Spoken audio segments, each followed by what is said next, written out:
أعوذ بالله من الشيطان الرجيم. بسم الله الرحمن الرحيم. الرحمن علم القرآن خلق الإنسان علمه البيان الشمس والقمر بحسبان والنجم والشجر يسجدان والسماء رفعها ووضع الميزان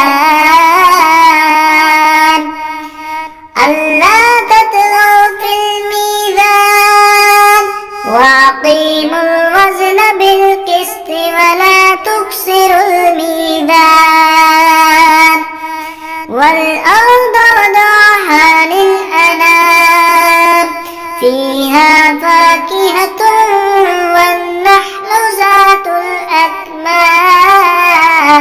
الأكمام والحب ذو العصف والريحان فبأي آلاء ربكما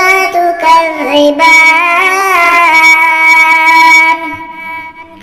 خلق الإنسان من صلصال كالفخار وخلق الجن من مارج من نار فبأي آلاء ربكما تكذبان رب المشرقين ورب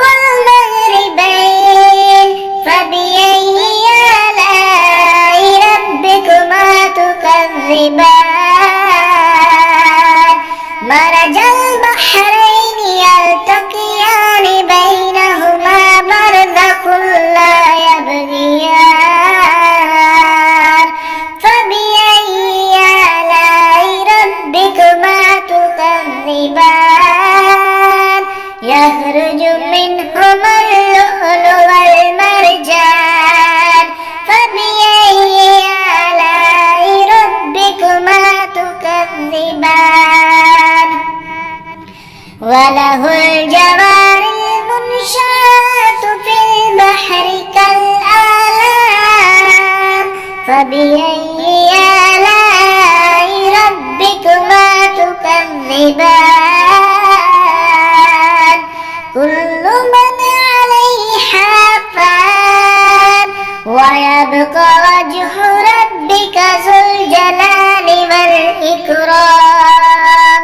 فبأي آلاء ربكما تكذبان يسأله من في السماوات والأرض كل يوم هو في شأن فبأي آلاء ربكما تكذبان سنفرغ لكم أيها الثقلان فبأي آلاء ربكما تكذبان